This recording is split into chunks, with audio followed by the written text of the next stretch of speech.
When the sun goes down and the workday ends, a new kind of phenomenon is taking hold of the after-hours night scene in small towns and large cities across China.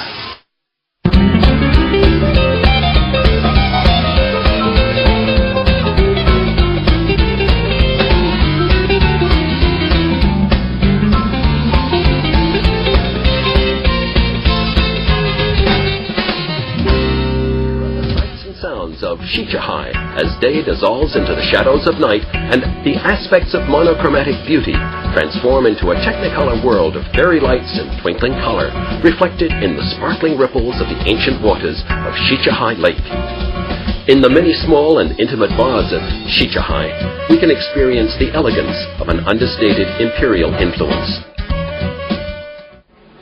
This is Qingyan-Law, one of the 8 most famous and popular restaurants in Beijing over 200 years ago during the Qing dynasty. Today, this historic bar stands as an observer watching the changes that come with modern bar developments here. 我们当时做的时候啊，这个附近啊，应该也就1家2家酒吧。但这2年可以用迅猛来形容。据我了解，应该到100-200家了，现在已经。 每家生意都不错，吸引了不少国内外的朋友啊来这儿。The changes that I've experienced in the bar scene in the last couple of years in Beijing, both as a consumer and a professional, is basically the mix of the type of bars available, the nightclubs, the music scene. You get a lot of international DJs now coming through, new clubs opening, huge spaces.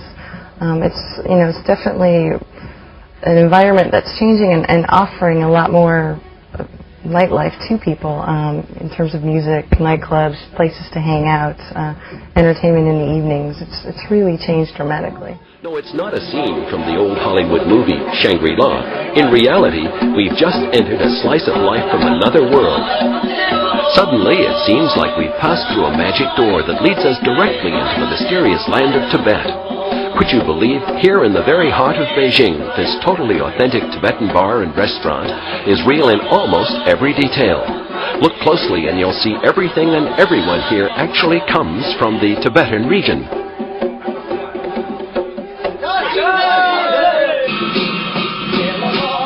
This sure is an amazing and a fun way to indulge yourself in Tibetan culture and cuisine without the hassle, time and cost of having to fly to Lhasa. All the waiters, cooks and waitresses are actually country people who've come here directly from their homes in the Tibetan areas. 我们通过这个来传播藏民族的包括民俗文化和这个宗教文化。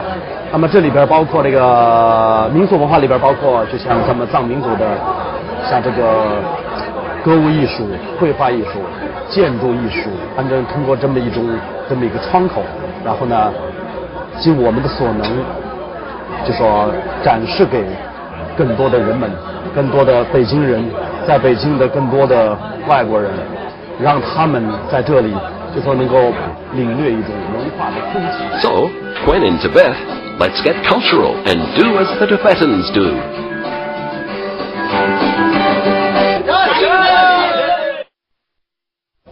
Here on Beijing's famous Senliator Bar Street, not too far from the Embassy District, would you believe there are over 200 bars and lounges marching along cheek by jowl in neat chronological order, and each offering something just a little different in size, style, and venue. It was here, on this very street, 25 years ago, that the bar culture phenomena in China got started. Now, of course, the really difficult decision for anyone coming here for the first time is deciding which bar from the dizzying number of choices to go into and explore first.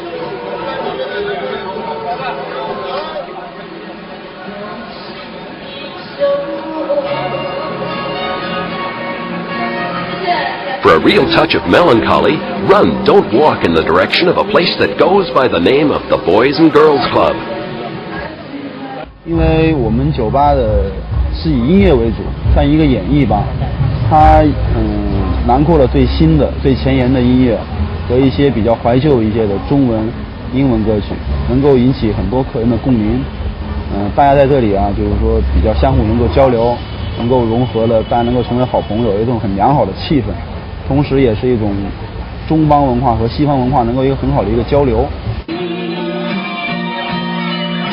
It's here Beijingers young and old enjoy songs and music from the 20s, 30s, and 40s.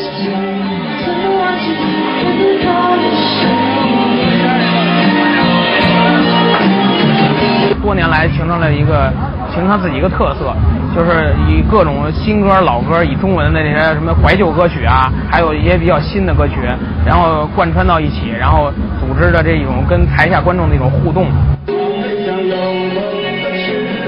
Here, the rhythmic beat of nostalgia comes to life again.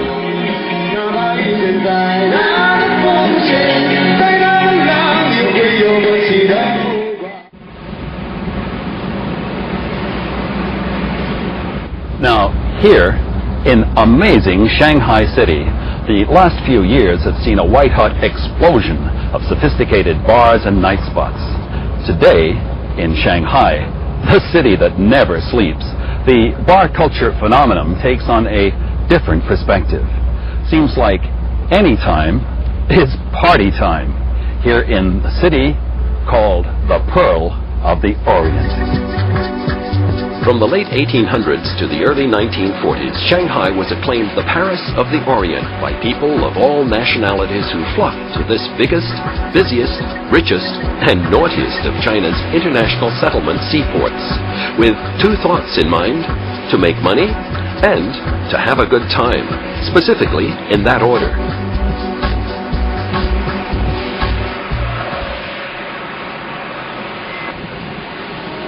Today, you don't have to go far to find some of the most chic bars and some pretty dubious haunts operating within easy walking distance of each other.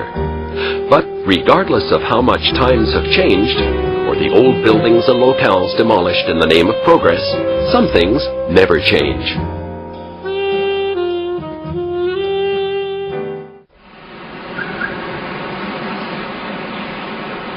As if to underline the fact that Shanghai is a very high-class city, you could choose to relax in a really high and classy bar. Simply glide up to the 87th floor of Asia's tallest building, the Jingmao Tower, approximately 1,500 feet and over 468 meters high in the sky. The Cloud 9 bar is truly a stellar experience.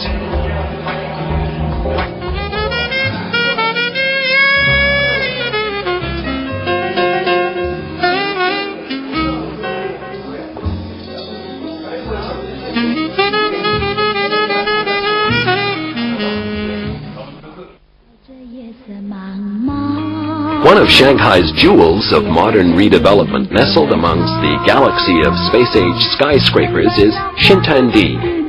Xintandi strives to keep alive the spirit and authentic character of early 20th century Shanghai by preserving and restoring many of its unique lane-type courtyard houses called shikumen.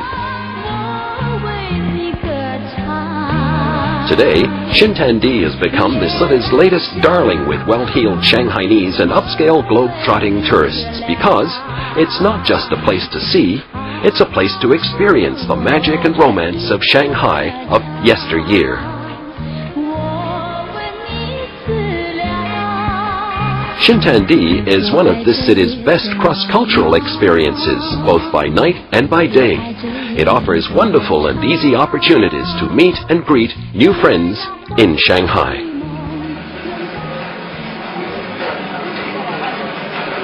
To me, Shanghai was romance, and I knew that, and it was something, it's not just romance, it's more, it's one of those cities that comes alive at night. There's a lot of cities that go to sleep at night.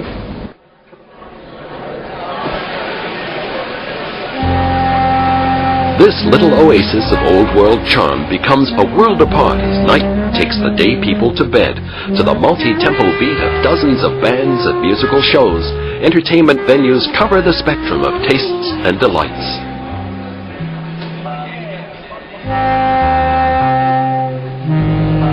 This international mosaic, because